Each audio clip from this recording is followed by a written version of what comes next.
Doma is the least favorite wife of Muzan. I mean, he's the least favorite upper demon, according to the King of Pop. However, he isn't a weak foe by any means. Yet, a question still arises after the end of the series: how would Doma fare against all the other Hashiras? Let's find out. First challenger to fight the icy demon would be none other than Mitsuri Kanroji, the love Hashira and my personal favorite body pillow candidate. My personal favorite female character with an awakened demon slayer mark. Mitsuri would definitely put up a fantastic challenge for the upper moon too, and the fight would definitely turn out to be long and interesting, as we all know how Doma likes to play around with his female foes. However, looking at the offensive capabilities of both the fighters, Doma uses much more ranged attacks than any other character in the series. However, Mitsuri mainly focuses on short and mid-range maneuvers, which will definitely turn out to be disadvantageous for her. But we do have to give credit where it's due. Mitsuri has 8 times the muscle density of a normal human being, thus she'd also be one of the most restrained foes Doma would have faced in his 130 plus years of life, which would minutely add a few perks in favor of the Hashira and give her a fighting style. But we're not here for assumptions, we do need a solid answer to this dilemma. So in my opinion, the love Hashira won't be coming out of this bout alive, if she were to face the Upper Moon 2 alone. Next up is the socialite of the Hashira bunch, who won the hearts of the fans with his flamboyancy in the Mugen Train arc. But can he win against the Upper Moon 2? Well, isn't the answer a bit simple? Rengoku clearly lost his bout against the Upper Moon 3, so he obviously won't be able to hold his own against the Upper Moon 2 Doma. Well, I'd like to disagree. 𝐜𝐸𝐬𝐬𝐫 was an extremely abled hand-to-hand combatant, but one thing that most people miss is that his Shiryu style was specifically made to counter weapons, such as the katanas of the samurai. Hence, 𝐜𝐸𝐬𝐬𝐫 is a literal anti to every Hashira, most of whom use a sword. But in the case of Rengoku versus Doma, the Flame Hashira would most certainly be able to hold off the Upper Moon a bit longer than he did with 𝐜𝐸𝐬𝐬𝐫 due to the discrepancies in their fighting styles. However, I'd also like to take the artistic liberty of giving Rengoku a hypothetical Demon Slayer Mark Awakening.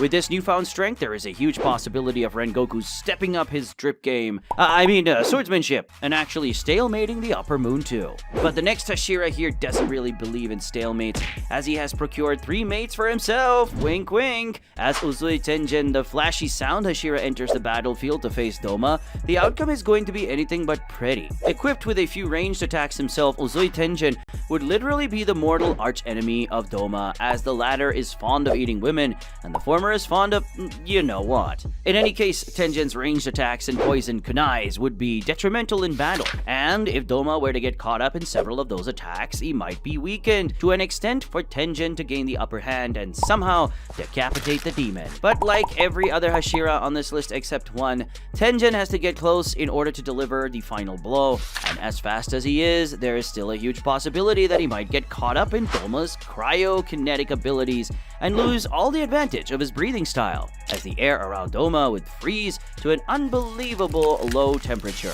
rendering Tengen's breathing styles obsolete, and hence becoming the reason of his demise. And even if we take in consideration a marked Tengen, this fight would still end up in Doma's favor, as we've seen the other upper demons failing to die of a beheading, and Doma might have something up his sleeve as well. But no ace up anyone's sleeve could surprise the next Hashira, as Giyu, the most outgoing and friendly of the bunch, the social outcast of the Hashiras, is here to get a piece of some action. Giyu proved his defenses against Rui's webs in the first season, however his 11th form was never explained in much detail, up until his bout with 𝐜𝐸𝐬𝐬𝐫 and later Muzan in the Infinity Castle along with Tanjiro. Giyu's water breathing makes him a very sleeky opponent, and his 11th form provides an almost wall-like defense, which would pose a problem for Doma's ranged attacks, which would be evaded or nullified at the very least. However, like with every other Hashira, the problem would arise when Giyu would try to decapitate the demon, and hence close the distance between the two. The intense temperature around Doma would make even a marked Giyu face problems, as the cryokinetic abilities would prove too much for even Giyu to get through. The only way we can see Giyu coming out on the top is to combine his efforts with another Slayer who specializes in offense, such as Sanemi or Zenitsu, who would have had a problem in running over Doma while Giyu holds the fort. But one thing that would make him lose instantly is you not clicking the like and subscribe button, so do that right now. Anyways, talking about Sanemi, the next Hashira is his very best friend. In fact, his only friend, the Serpent Hashira. Iguro Obanai. This matchup would be the most interesting bout to witness, as Obanai is the most versatile fighter out of all the Hashiras. And however he is one of the lowest ranked in terms of physical strength, he definitely isn't one of the weakest, as his serpent breathing is highly unpredictable, which makes it look like he's bending the laws of nature with his steel sword. Obanai, when facing an atrocity such as Doma, would not hold back a single ounce of his strength, but will soon realize that the Upper Moon 2 is no joke, and a difficult opponent to tackle solely due to his blood demon art. Thus, Iguro would most definitely come with a slithery way to confuse Doma and force him to leave an opening for him to exploit and rid his body of his head. But that is a very generous assumption, as Obanai could actually lose pretty early due to the fact that his body is just not strong enough, because in the original storyline, Inosuke was able to close down the gap solely due to his almost demonic strength and resilience. Thus, Obanai's fate would depend on how far he could stretch the fight and make time to figure out the abilities of Doma and exploit them to his advantage. But in an honest head-to-head encounter with both at their peak, Doma is coming out the victor. But the next Hashira who could take the brute strength of Doma's blood demon art and stand a chance to survive the encounter, with a little assistance of course, is Muichiro Tokido. With his perfected mist-breathing forms and his Sugikuni lineage, he would definitely make it hard for Doma to finish off the young slayer. However, the same question arises once again. How will Muichiro evade and counter Doma's ranged attack? Well, some similarities can be drawn out with his encounter with Gyoko and his hypothetical encounter with Doma, as Muichiro's 8th form of mist-breathing hyperactive trash talk won't work against Doma like it did with Gyoko,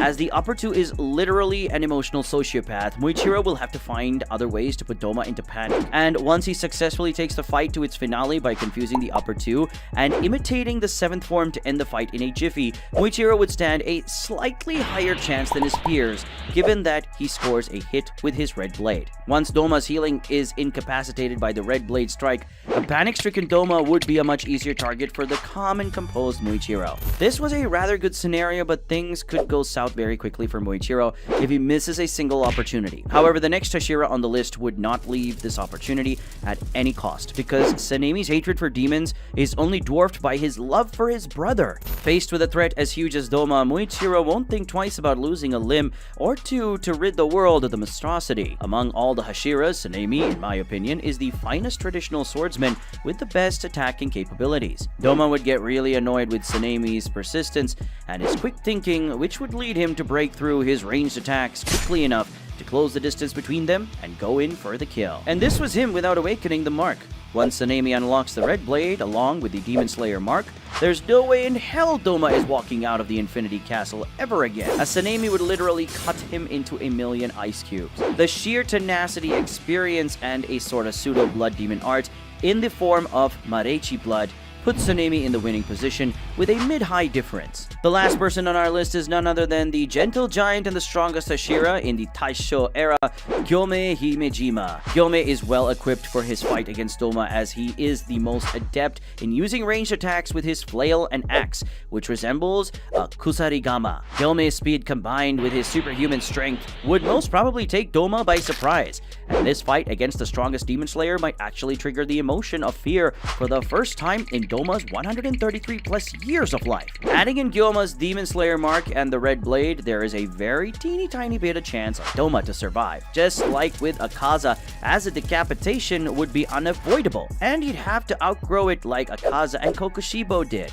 How did you like our take? Comment your favorite bout and we will make a video dedicated to make that fight happen in detail.